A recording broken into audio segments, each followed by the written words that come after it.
Grupo 6, buenos días. Vamos a hacer la presentación de todo lo que nos resume el trabajo que desarrollamos durante este último módulo en torno pues, a nuestro tema fundamental, que eran las funciones trigonométricas. Entonces, en esta primera diapositiva, lo que nosotros mostramos de fondo es el análisis conceptual que nosotros desarrollamos durante todo el módulo.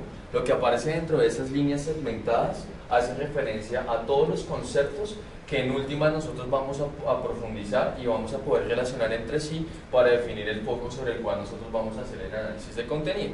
Entonces, en ese caso, el foco que nosotros escogimos de los dos planteados en un comienzo del módulo fue el de razones trigonométricas. Entonces, este foco de razones trigonométricas desarrolla una cierta cantidad de conceptos en los que nosotros privilegiamos y marcamos en verde aquellos conceptos que en el próximo módulo dentro de nuestro análisis cognitivo van a cobrar sentido para el desarrollo de esa unidad didáctica. Entonces, no es que unos importen más que otros, sino que son los que vamos a privilegiar nosotros para pues, poder desarrollar ese trabajo dentro de esas 5 a 10 sesiones de clase. Entonces, dentro de esos, pues nosotros contamos con los triángulos rectángulos, la resolución de triángulos en general, triángulos cualesquiera, los dos teoremas relacionados a los triángulos y las razones inversas con ellos. Bien.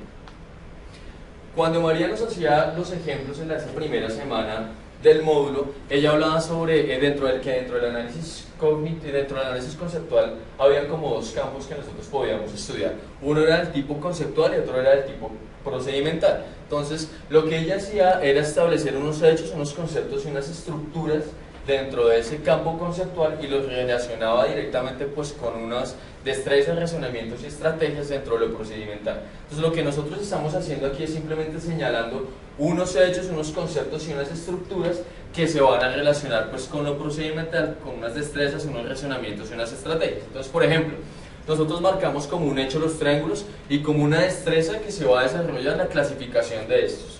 Como un concepto el teorema del seno, y dentro de ese razonamiento la aplicación del teorema a partir de la evaluación de los datos que va a tener el fenómeno y los que nosotros tenemos que hallar a partir de esa subestructura y el contexto que nos va a señalar cómo hacerlo. Dentro de una estructura nosotros marcamos la algebraica que nos va a permitir algebratizar esos teoremas y las aplicaciones que va a tener en cada uno de los fenómenos que van a marcarse dentro de las subestructuras relacionadas pues, con cada una con sus contextos.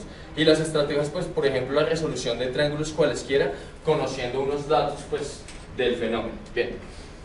Este mapa que nosotros presentamos aquí nos relaciona los sistemas de representación que nosotros podemos encontrar y cómo podemos relacionar diferentes conceptos de esa estructura conceptual dentro de esos sistemas de representación. Entonces los marcados en amarillo son los sistemas de representación principales. Entonces el verbal, el gráfico, el numérico, simbólico y el manipulativo. Los conceptos asociados a cada uno de esos sistemas de representaciones aparecen en azul. Sin embargo, nosotros aquí hacemos como una diferencia que creo que ya también algunos grupos lo han encontrado, y es que dentro de ese sistema gráfico nosotros podemos encontrar como dos cosas completamente diferenciables en este caso: lo geométrico por un lado y el plano cartesiano en el otro. Esto va a cobrar completo sentido cuando nosotros definamos las subestructuras y los contextos para clasificar los fenómenos. ¿Por qué? Porque resulta que dentro de lo geométrico las construcciones que nosotros podemos hacer con regla y con flash sí son diferentes a ese tratamiento matemático que le vamos a dar a los triángulos dentro del plano cartesiano. Bien, lo que nosotros estamos aquí marcando con esas flechas rojas es como un ciclo de transformaciones sintácticas que puede sufrir o al cual puede ser objeto cualquier tipo de concepto dentro del sistema, dentro de los diferentes sistemas de representación, ¿de acuerdo?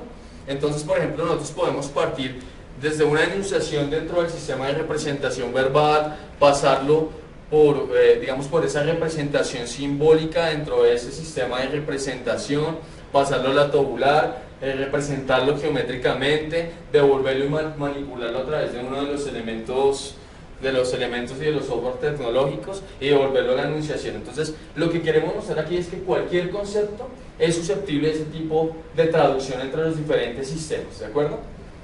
Podemos partir de cualquiera. Bien, entonces lo que estamos intentando hacer aquí es hacer como la presentación de las subestructuras reconocibles dentro de esa estructura conceptual que nosotros estamos planteando en nuestro foco.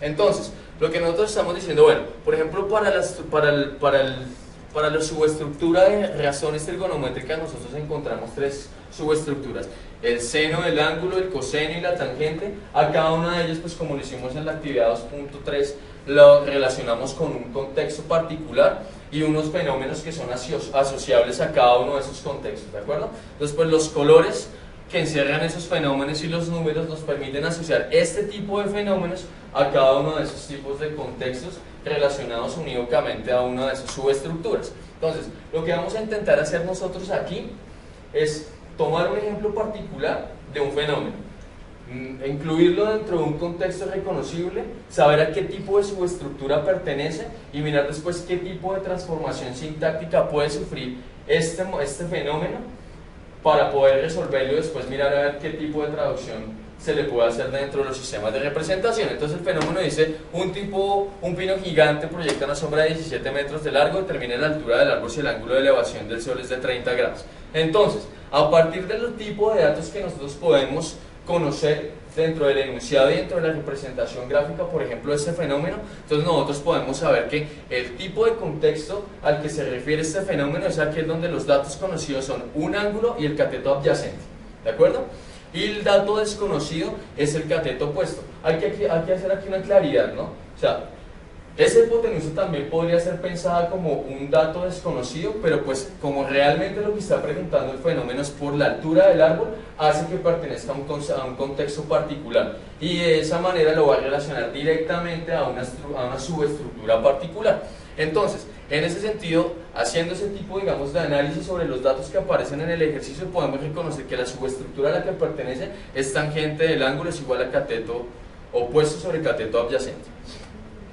La transformación sintáctica que tiene que sufrir el concepto que aparece en el fenómeno nos va a permitir a nosotros resolver el ejercicio y después hacer la traducción de ese ejemplo particular, de este fenómeno particular, dentro de los diferentes sistemas de representación. Entonces, el dato da una tangente de 30. Entonces, esa transformación sintáctica que pasa únicamente dentro del mismo sistema de representación, en este caso es el numérico, es por ejemplo lo siguiente: a partir de ello yo establezco la razón que me da cuenta de esa tangente, que es 1 sobre raíz de 3. Sin embargo, esta transformación puede volver a sufrir otro tipo de transformación que le va a dar respuesta al ejemplo. Entonces, 1 sobre raíz de 3 como cociente 0.58. Después de que nosotros hacemos esa transformación sintáctica dentro del mismo sistema de representación, podemos tomar ese concepto matemático, devolverlo al ejercicio, resolverlo, o sea, dar cuenta del fenómeno como tal, y después hacer esa traducción entre sistemas de representación, que es más o menos lo que nosotros intentamos hacer aquí con ese ejemplo particular. Entonces, esa representación verbal del ejemplo dice que la tangente de 30 grados es igual a x sobre 17 metros.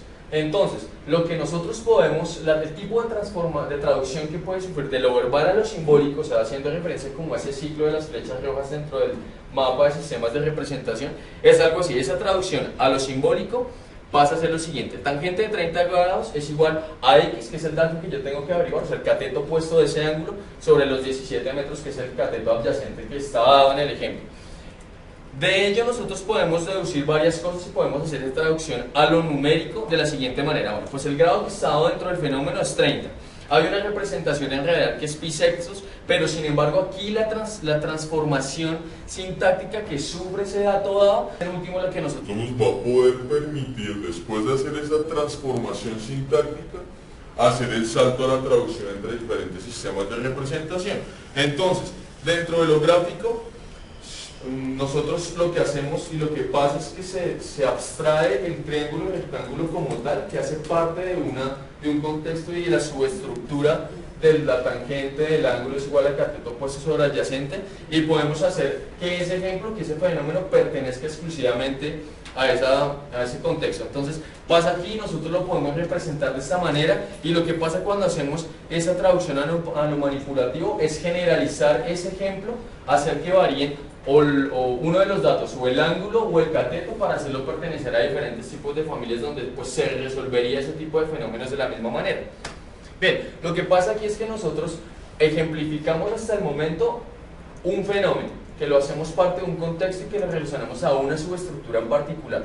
Lo que presentamos aquí es otro tipo de subestructuras que nosotros encontramos dentro de nuestro análisis conceptual del foco, que en este caso pues es la del teorema del seno, volvemos a hacer exactamente lo mismo, establecemos unos contextos, relacionamos unos fenómenos particulares con unas situaciones específicas, planteamos un ejemplo, lo relacionamos otra vez, identificamos la subestructura a la que pertenece, sin embargo, pues por efectos de tiempo decidimos no hacerle pues toda esa traducción sintáctica a este ejemplo, paso por favor, y tampoco la traducción entre sistemas de representación. La última diapositiva nos habla sobre la subestructura del teorema del coseno, pasa exactamente lo mismo, encontramos unos contextos, unos fenómenos que volvemos a clasificar y un ejemplo que también podría ser susceptible al mismo tipo de análisis de traducción sintáctica y transformaciones entre sistemas de representación.